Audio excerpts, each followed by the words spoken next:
about to leave, already packing. Come with me, I'm not really asking. We'll get away to a place where we don't know. About to see the world in action, what we can be, life with no distractions. We'll get away, this is what we waited for. Take my hand, we'll make it somehow. We can't miss out. I'm done living life with the lights out, die with my own doubts. Be free with me. Let's be free with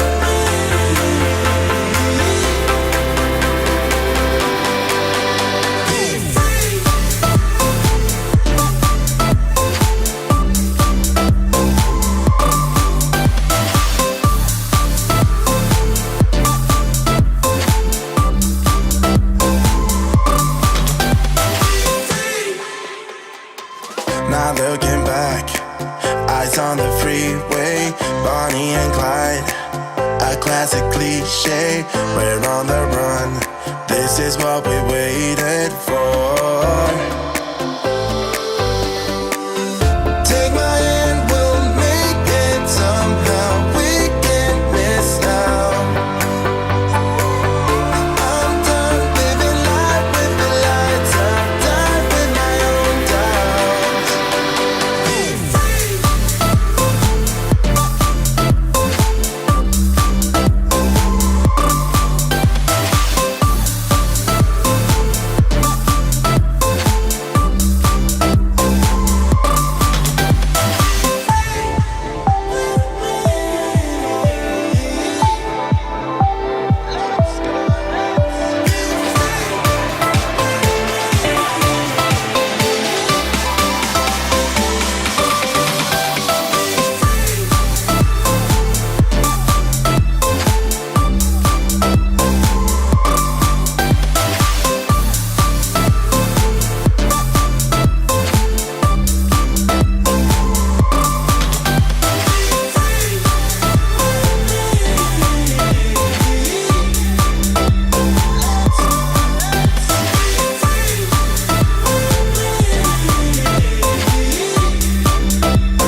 Good evening, everyone. It's Jim here, live from outside Her Majesty's Treasury. As you can see, although I see they shut the door on me, and must have seen us coming.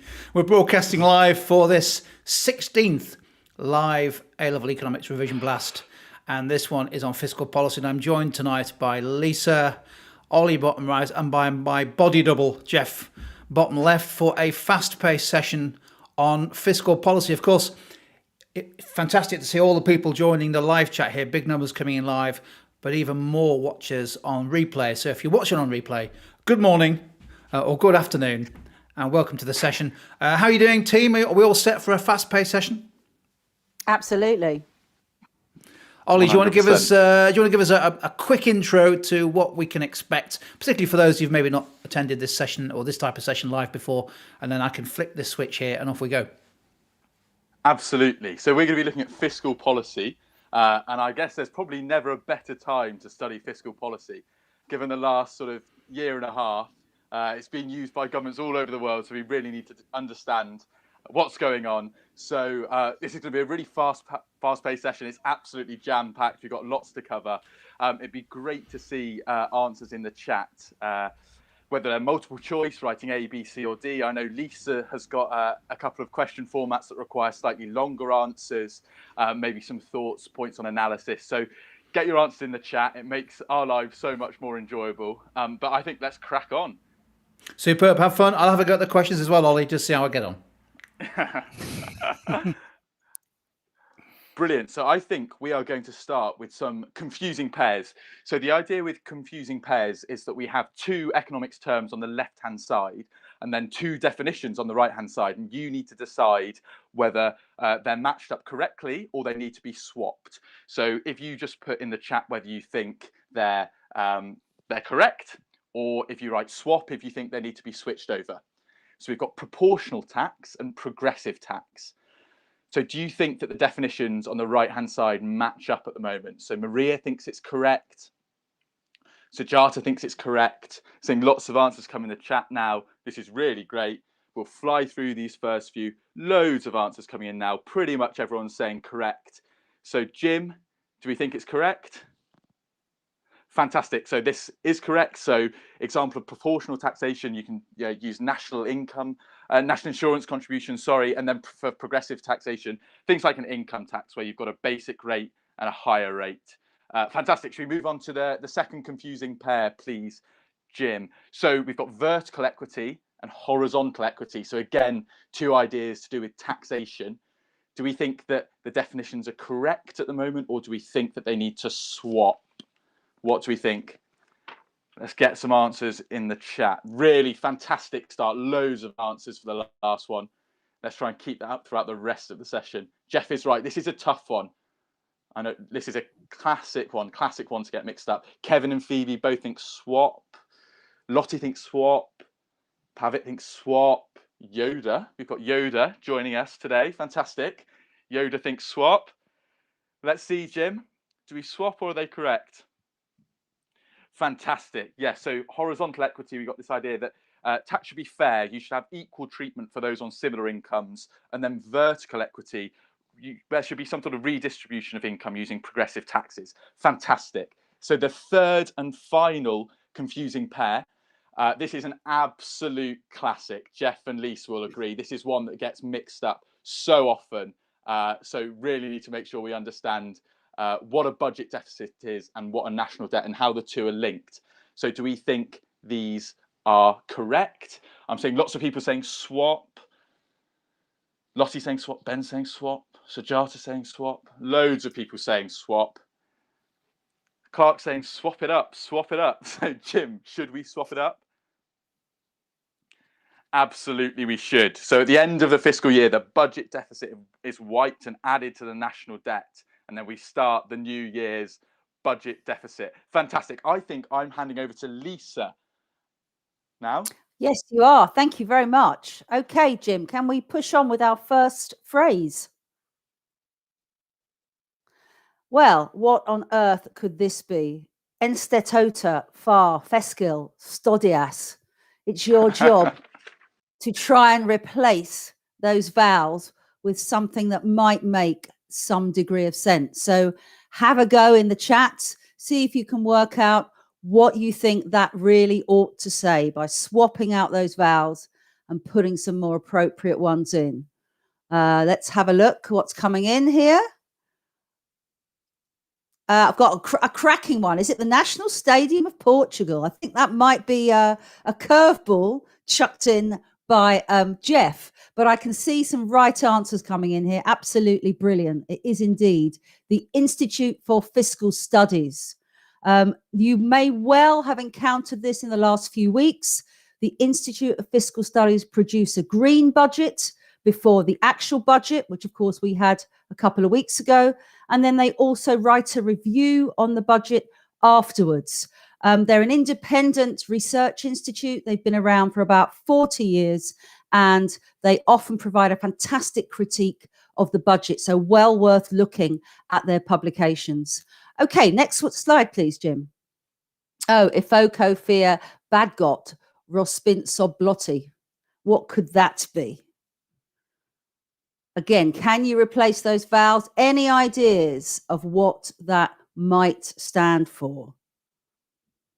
Any ideas what it stands for? Again, in the news because of the recent budget events. I can see a few coming in here. Excellent. Office for Budget Responsibility. Absolutely brilliant. So loads of you have got that right. Thank you very much, Jim, for demonstrating that for us. Now, the Office for Budget Responsibility essentially has an overseeing role. It forecasts economic and fiscal budgets. It checks the performance of the government against its targets.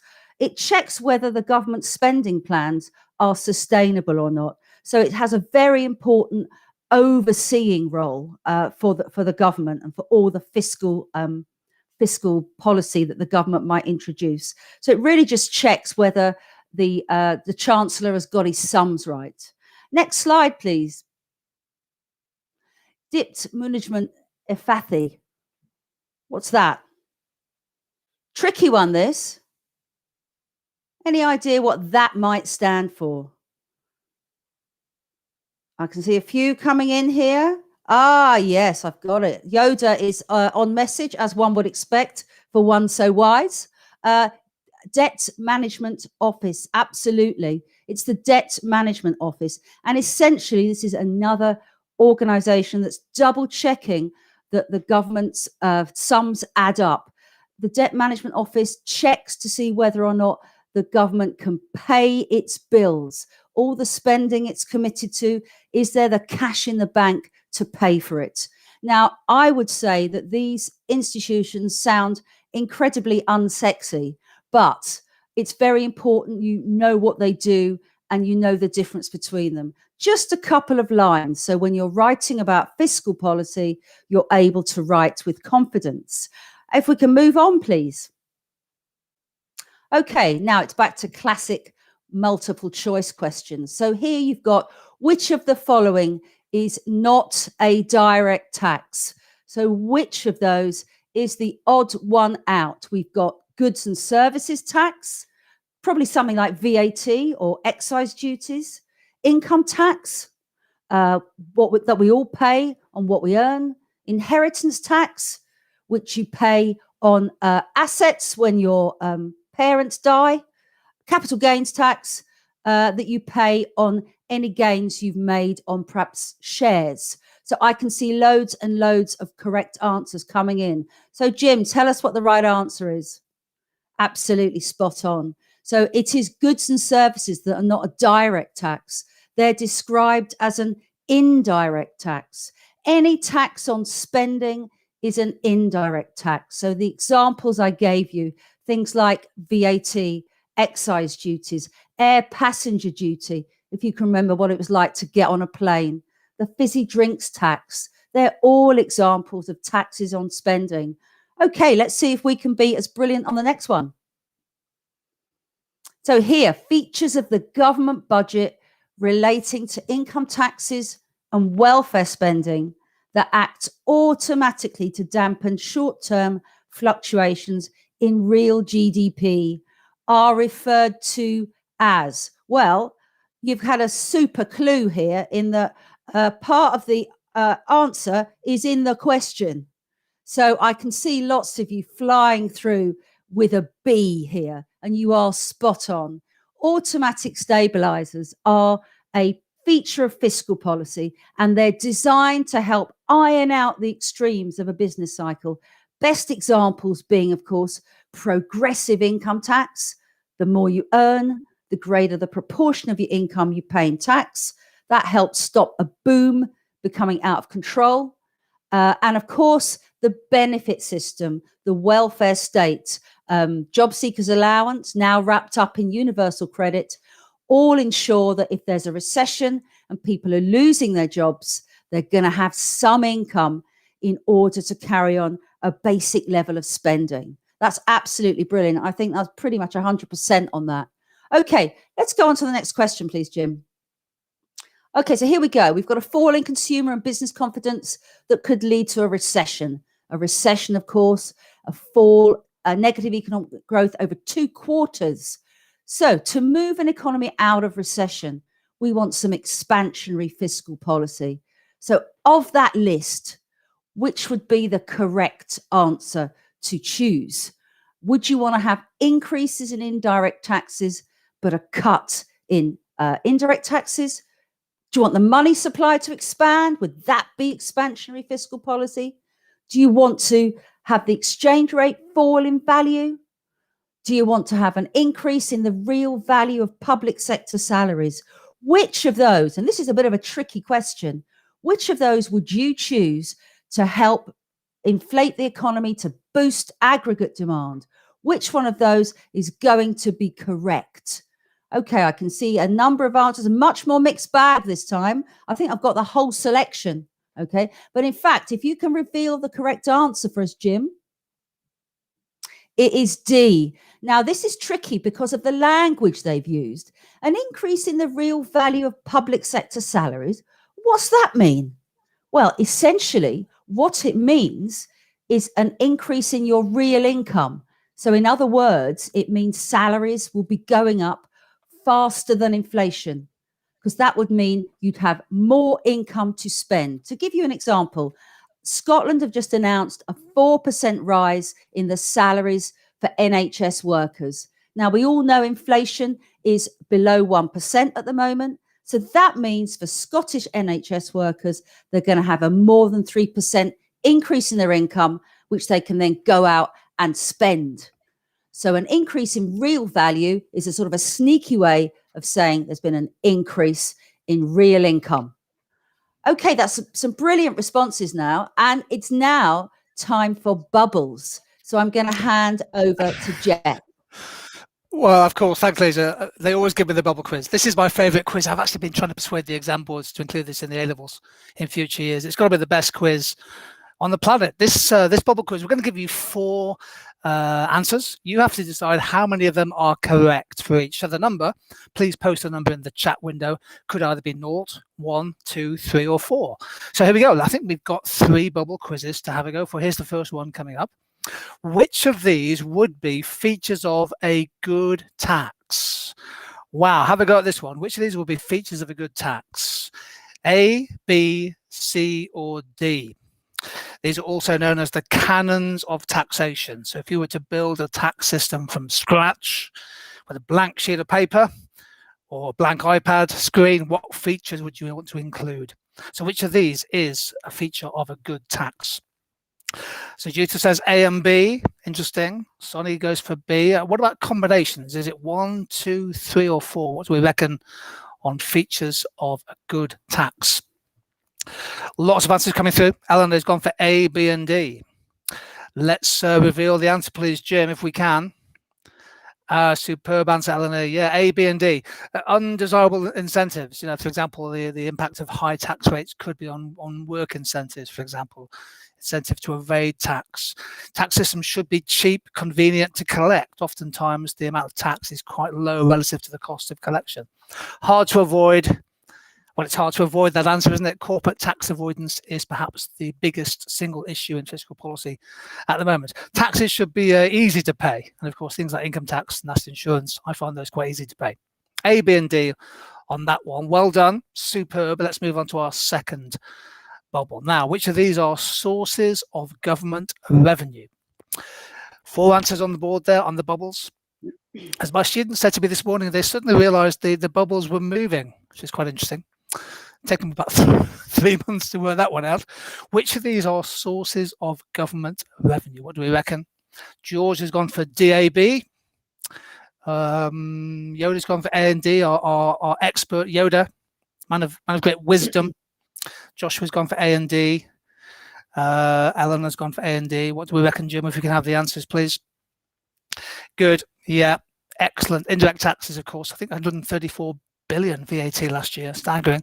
Sales of government assets are actually counted as revenue. So if you sell off the Royal Mail, for example, it's actually counted as a source of revenue, which is quite interesting accounting identity. A couple of points about the ones that are not. A quota, of course, doesn't directly create tax revenue. So that's quite a good point to make if you get a kind of quota versus tariff question. Quotas don't directly create tax revenues. Of course, import tariffs do, although indirectly they might if there's higher employment and domestic supply. And anti-merger policy is not really a method of generating revenue. So A and D there. I think let's move on to our third bubble quiz questions coming up. Oh yeah, this is a tough one. The effectiveness of fiscal policy is limited by which of the following? So this is a really interesting question about the sort of impact of fiscal policy on demand, on supply, on meeting key objectives. The effectiveness of fiscal policy is limited by which of the following? Political factors, time lags, extent of crowding out, the supply of money in the economy. What do we reckon? James has gone for A and B. Ed's gone A, B, C, D. He's gone all in, I think, in many ways. Charlie's gone A, B, C, D as well. What do we reckon on this one? Well, some good answers coming through. Kaleshi's gone for B and C. Jim, can we have the answers, please? I think A, B, and C. Fiscal policy is limited by political factors. I mean, it's the reality, of course, in terms of what governments can do. Lisa mentioned, for example, the Scottish government's decision to increase pay for workers in the Scottish NHS by 4%. That's going to put quite a bit of political pressure, I suppose, on the English and Welsh governments to increase pay in the real terms for public sector employees. Time lag is quite important. Oftentimes, it takes quite a bit of time for fiscal policy to really kick in and to be executed. And crowding out, you may well have come across the crowding out theory. This is the idea that, and by the way, it's just an idea, that if the government borrows more, that might lead to higher tax rates and higher interest rates. Of course, Keynesians would challenge crowding out. The money supply is not really a factor impacting on effectiveness. So A, B, and C on that one. If you got those right, absolutely fantastic. Let's move on to our next question. And this is a multiple choice question. I tested my students on this morning. Quite a few of them got these next three questions wrong. So take on my students. Here we go. The tax shown in the table is what type of tax? The tax shown is what type of tax? Is it regressive, equitable, progressive, proportional? Take a moment on this one. The data shows income and tax paid in total. What do we reckon? Quite a few answers coming through here. A nice range of opinion. By the way, a lot of my students this morning, you can tell they've been well taught. They said it was D. They thought it was proportional because the amount of tax paid was the same at each level of income. However, it's not D. So what do we think? A few more seconds for the answers coming through. George says D for donut. Thank you, George. Just a reminder my tea's on its way in a few minutes. Well, here's the answer coming through. The answer is A, it's a regressive tax. This is really important. Let's take a moment. A regressive tax is where the percentage of your income paid in tax goes down. So you can see the tax paid stays the same as a flat amount of tax, but of course as income goes up, the percentage goes down. So that question, the answer is A, it's a regressive tax. Now the next question is coming up on the screen. What type of tax is shown in that table? Take a moment. Again, I think the answers are the same as before. A, B, C, and D, obviously the same letters. What type of tax is shown in this table? Yeah, Josh says that's a nice question. I agree with you, Josh. I think these are good questions. And they're a nice way of testing your understanding. So Lucas has gone proportional this time. Ben thinks proportional. Yoda says C, surely. And we bow to your better judgment, Yoda. Here we go. Here's the answer coming up on the screen. And the answer is indeed proportional. As a percentage of income, it remains the same at 20%. Now, a bit of revision here. You may have come across the idea of flat tax systems where the percentage rate stays broadly the same. Here's my last question coming up. What type of tax is shown in this table? Again, levels of income changing. What type of tax is shown in this table?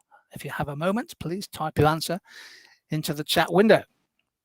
George says, I trust in Yoda. Well, be difficult to find people who didn't trust in Yoda, if you think about it. And the modal answer here is B.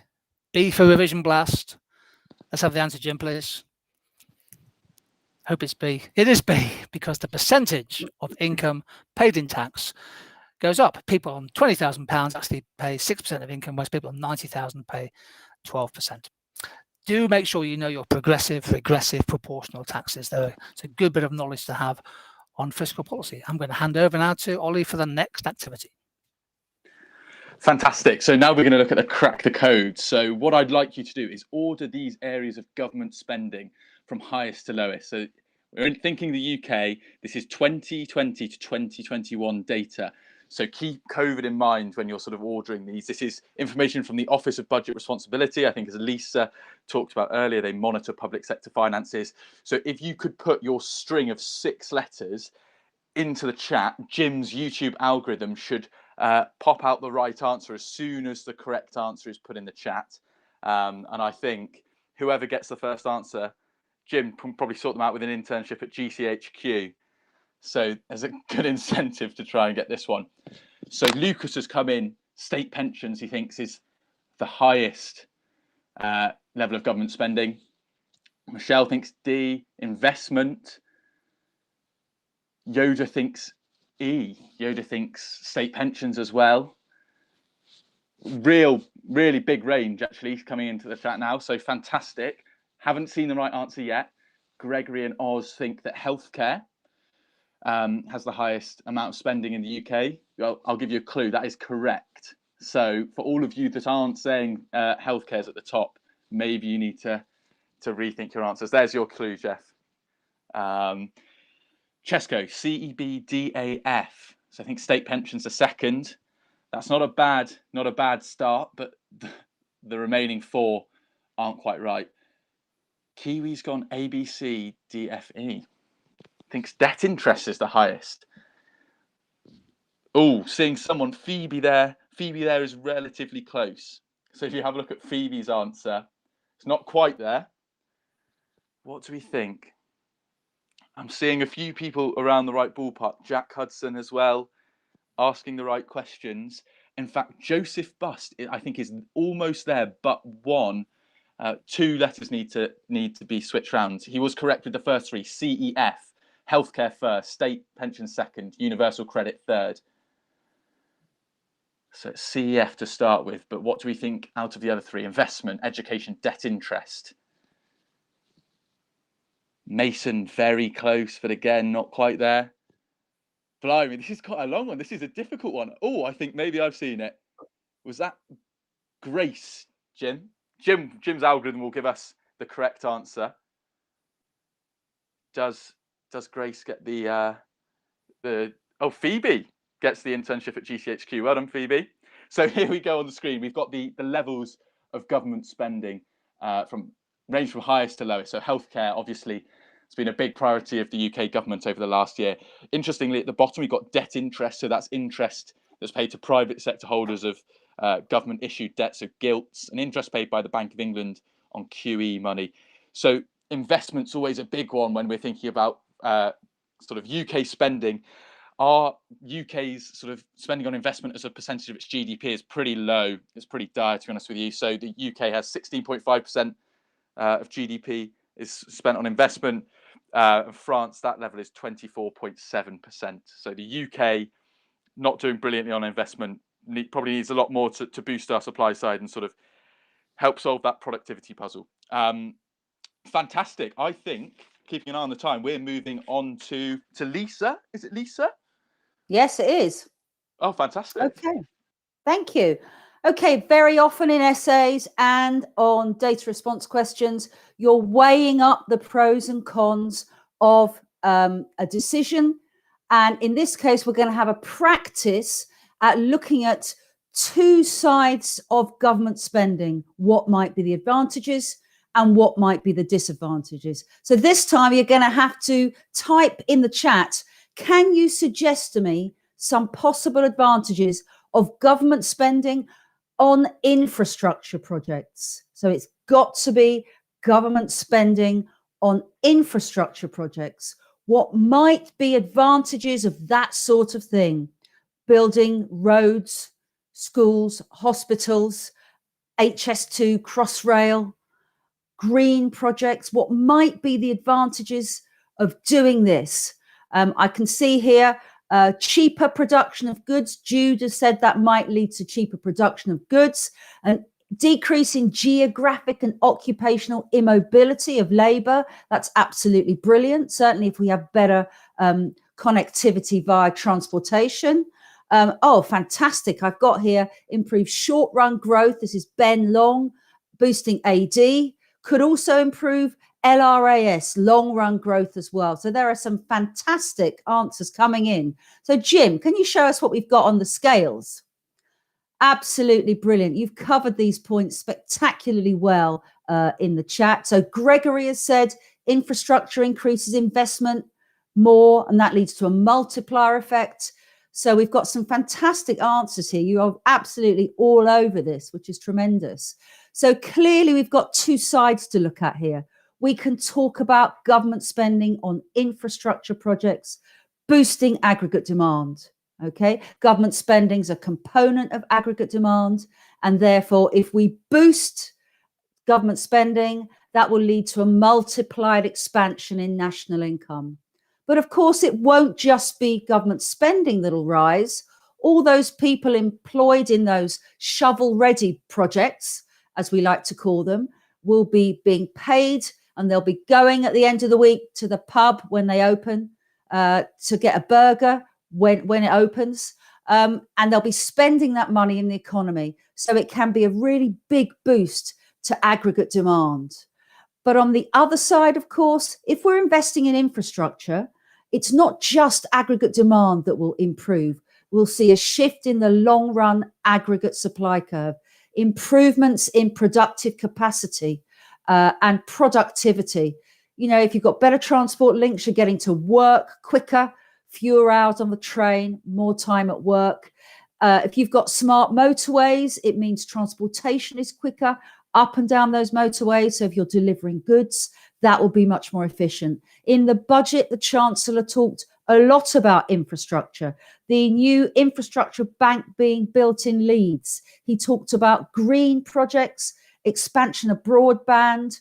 With so many of us working from home now, a more efficient broadband is going to be spectacularly significant for improved productivity. Okay, what about the disadvantages then? Can you give me some possible downsides of government spending on infrastructure projects? What have we got coming in here?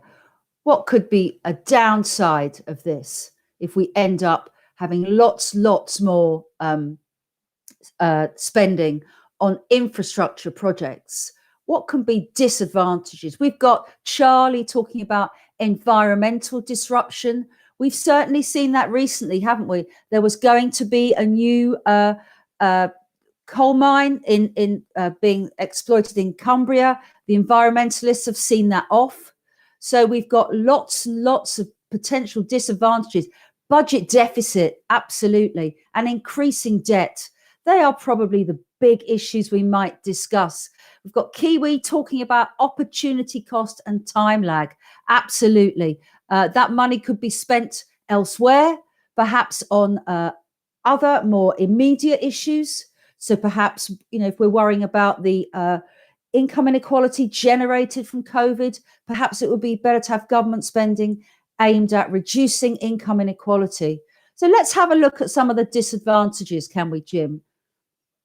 Absolutely brilliant. Again, most of these have been mentioned by everybody in the chat. Fantastic examples. Let's talk a bit about this crowding out idea. Jeff mentioned it earlier. And again, he said there's some dispute over it because it rather depends on whether you are a neoclassical economist or a Keynesian. Okay. If you're a neoclassical economist, you're going to believe there's a limited pot of money available to be lent out. And the more the government borrows, the less is available for the private sector. So that's crowding out. Obviously, if you're a neoclassical economist, you believe in markets and you believe that private firms are much better at investing than the state. So crowding out and the driving up of the interest rate is a possibility. There's also mention in the chat of, you know, if we end up, we may have to tax more if we end up with more debt. Just as a counter to crowding out, you may have heard of crowding in, okay? Some economists would argue if the state spends lots on infrastructure projects, it can sometimes act as a boost and an encouragement to the private sector. So you've got, you know, two opposing ideas there, crowding in and crowding out. But for a disadvantage, crowding out is important. We then talk about debt. You're quite right. If we have huge amounts of spending, we're going to see a big rise in debt. And therefore, that's got to be funded by borrowing. And we might be worried about how sustainable that is in the long run. Now, you are studying economics at a time when actually it would appear that nobody cares about debt. We've got more immediate problems to deal with. And you may be aware that national debts hit 100% of GDP and the budget deficit is in excess of 10% of GDP. So while we worry about debt at the moment in this COVID world, in this crazy COVID world we're living in, really, we're not worrying about debt, we're worrying about recovery. So when you write about the concerns about debt, you need to put it in the context of today. And at the moment, you can spend willy-nilly and not worry about debt. So that's a really important point. I can see there are a lot of Keynesians in the chat and a lot of dissing of neoclassical economists. And although we've got some fans of Hayek here, so that's really good. Well done, everyone. And I'm now going to pass back to Jeff. Yeah, back to me, Lisa. Thank you. Okay, I've got two 60-second challenges for you. So here we go. Let's have a look at something called the 60-second challenge. And what we'll have here is, I think, 7 concepts or something. You've got 60 seconds to try and match the concept with the definition. Music, please, maestro.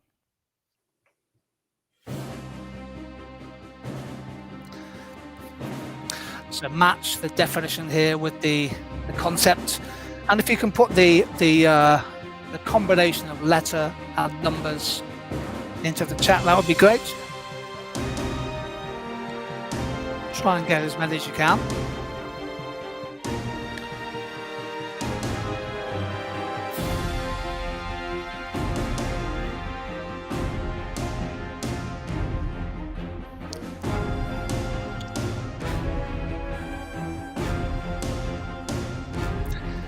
Jata has got all 6 in. He's pretty confident. So to his clock.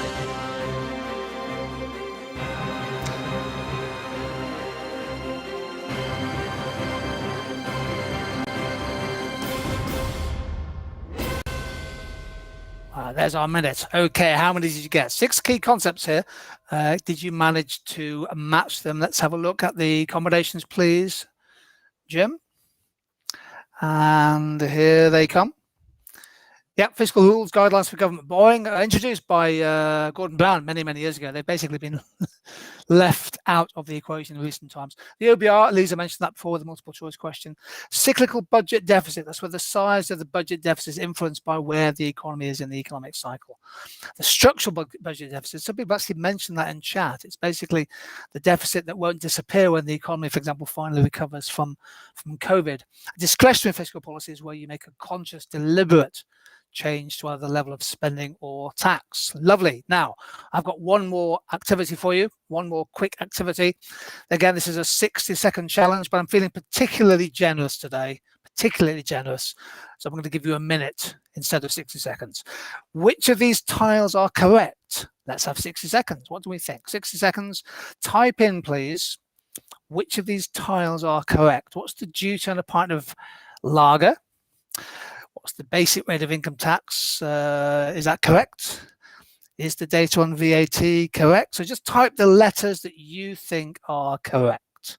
Inheritance tax, the personal tax allowance, fuel duty, the sugar tax, cigarette tax, and the higher tax rate. So which of these tiles do we think are correct? There's no music on this one. We've run out of money. We literally couldn't afford to get another composer. We had actually asked Lady Gaga to compose some music for this. I knew Lady Gaga before she changed the name to Lady Gaga. So we're hopeful during Easter she may well come in. Loads of answers coming through. Let's have a look at the answers, please, Jim. Time waits for nobody when it comes to fiscal policy. Okay, so if you got B1, inheritance is correct, 40%. The personal tax-free allowance is 12,500. Of course, it's now been frozen for the next 4 years. The standard rate of VAT is 20%. The duty on a litre of petrol is nearly 60p, and you pay 40% tax on any gross income above £50,001. All the others, if we look at the correct answers, Jim, just to help us, all of the others are incorrect. 54p on a pint of beer. Wow, that's, if I go on a big night out when the pub's open, that means I'm going to probably pay nearly 27p in tax to the government. The basic rate of tax finishes at 50,000. The sugar tax is 24p per litre, unless it's a low sugar drink, of course. So enough of iron brew. The cigarette tax is 16.5% of the retail price, plus £4.90 on a packet of 20. Cigarette taxes in the UK are the highest in any European country. If I was a cigarette smoker, which I'm not, I would be fuming with that level of tax. It is staggeringly high. But cigarette smokers presumably are national benefactors if they're paying that amount of tax. Okay, I think we've got 2 very quick activities to finish our session today. You've done amazingly well. Let me pass on to Ollie for the red herring. Fantastic. So with the red herring, we've got 4 items, and I want you to identify which one's the odd one out and try and say what links the other 3. So let's crack on with the first one then, Jim. So do we think government provision of goods, services, benefits, progressive taxes, or indirect taxes? Which one of those do we think is the odd one out, and why is that? Marion, it is finally red. Yeah, no, that was a big turning point at Tutor to You, was when we moved away from the orange herring. So Michelle and Jessica think A, government provision of goods or services. Edward thinks A. Chesko thinks A. Be good to see if what links the other 3. Let's see if anyone can put that in the chat. Loads of people saying A now, but can anyone see what links the others together? Phoebe there, A, because does not reduce inequality. Jim, let's see if everyone's right with A.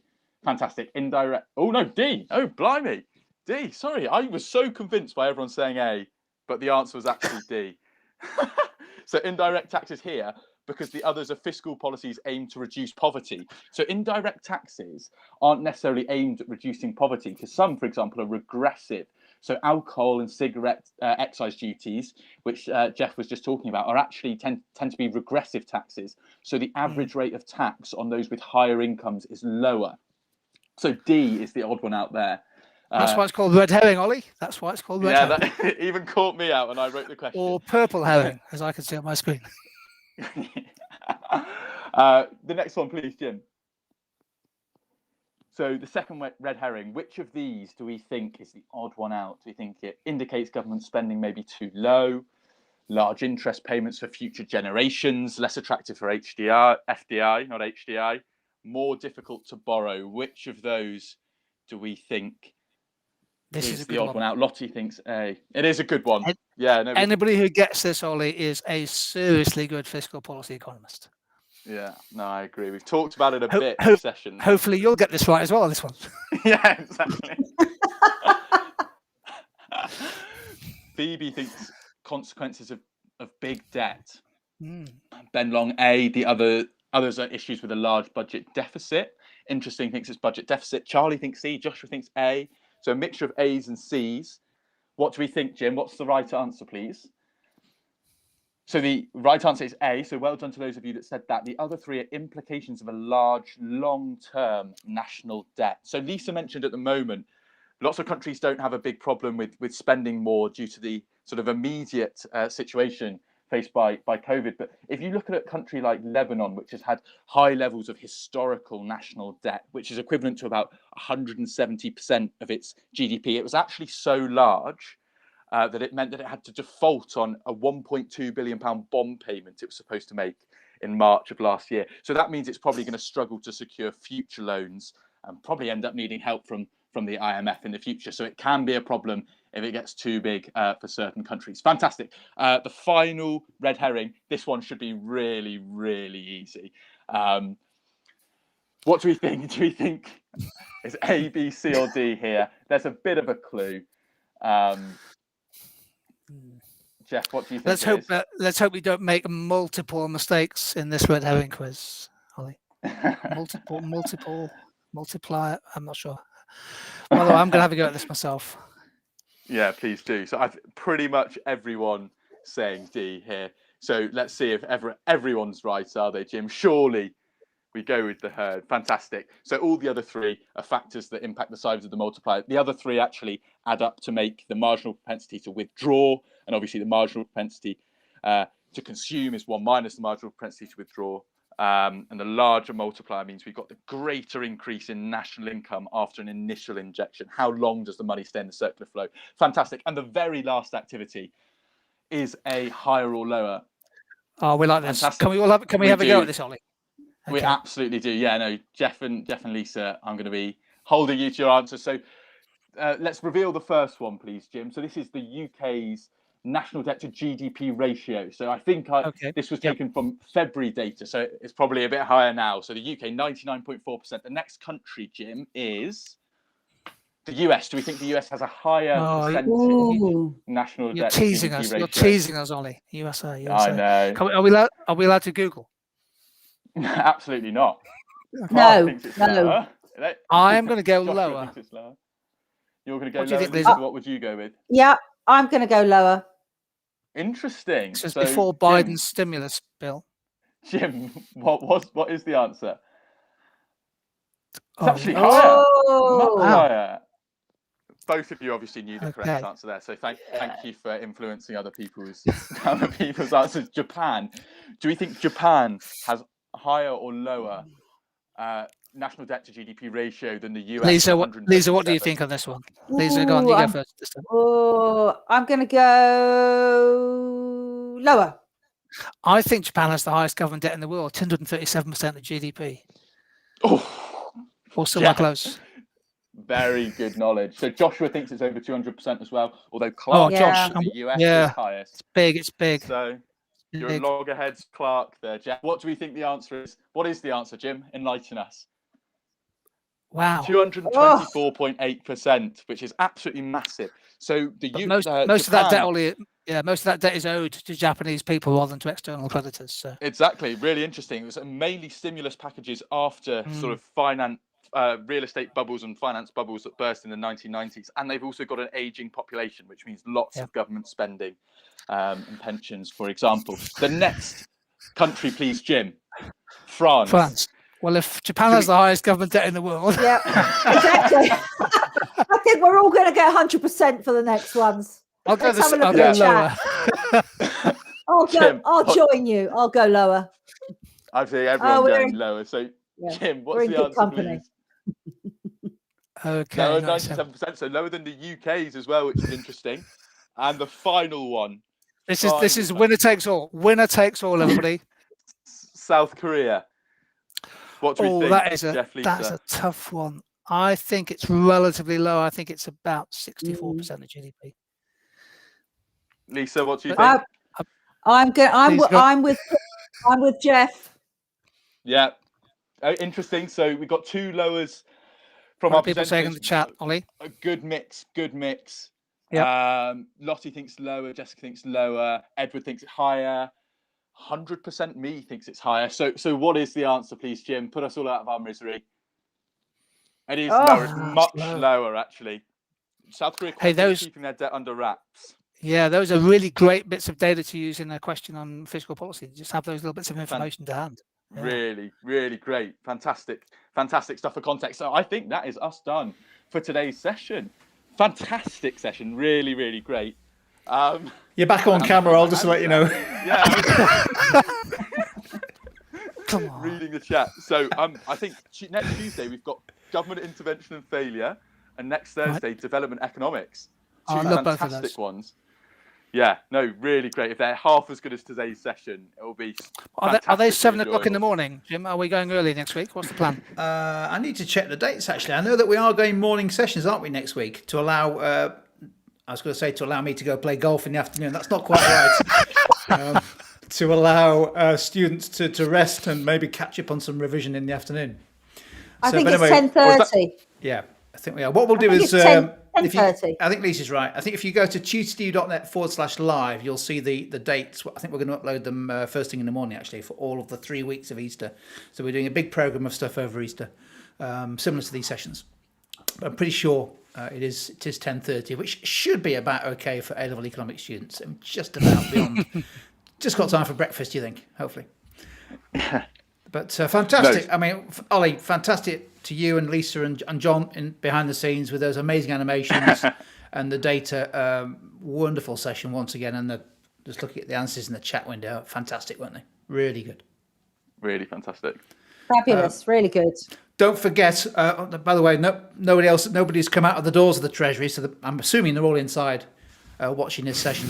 If you enjoyed it, hopefully you did. don't forget, Lisa, Ollie, and Jeff get particularly upset if you don't give it a thumbs up. And if you do give it a thumbs up, that helps YouTube's algorithm discover even more A-level economics students who might find the replay of this session useful. So that'd be great if you can do that. Of course, subscribe to the channel, because that way you get a nice update and alert every time we schedule some new sessions for A-level economics. And if you can't get enough of this, hang on for 13 minutes, because we've got a fantastic session for A-level politics students. Even if you're not doing A-level politics, it's a great session on prime ministers, which is on our YouTube channel at 6:30. But for now, a huge thanks to our team for presenting that with such energy and expertise. And we'll see you next week for government failure and development economics. So thanks very much. Take care, everybody. Bye, Bye. everyone. Bye.